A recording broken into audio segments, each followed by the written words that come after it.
Day of making a short video, what came to me was about being born again. Not us being born again, but rather Jesus being born again. Nearly all of Christendom have been brought up believing that Jesus was born of a virgin, that he first pre-existed in heaven but left his heavenly home, giving up his divine privileges in order to come to earth and live as a man. I believe most will say something like we find in Philippians 2:7 of the Amplified Bible. He emptied himself without renouncing or diminishing his deity, but only temporarily giving up the outward expression of divine equality and his rightful dignity by assuming the form of a bondservant, and being made in the likeness of men, he became completely human but was without sin, being fully God and fully man. But is there any place in the Bible that says Jesus was fully God and fully man? And are there ways of understanding Philippians 2:7 besides the way it has traditionally been understood?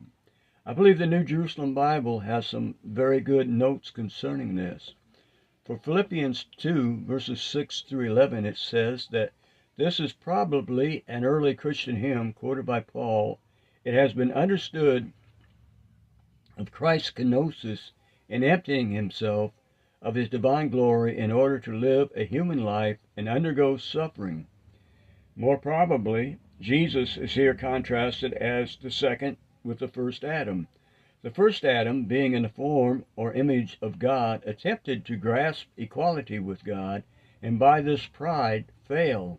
By contrast, Jesus, through his humility, was raised up by God to the divine glory. The notes go on to say, the contrast is with Adam, who was created in the image of God, but misused this. Adam sought illegitimately to be like God. Jesus humbled himself. In the traditional, but less probable interpretation, this emptying or kenosis expressed Jesus' voluntary self-deprivation during his earthly life of the divine glory. But this traditional interpretation is not only less scriptural, but also anachronistic for the development of Christology at this moment of Paul's thinking. So according to this understanding, what was originally meant, and the meaning that developed and then passed on by tradition are very different. Amen. I did it in 3 minutes.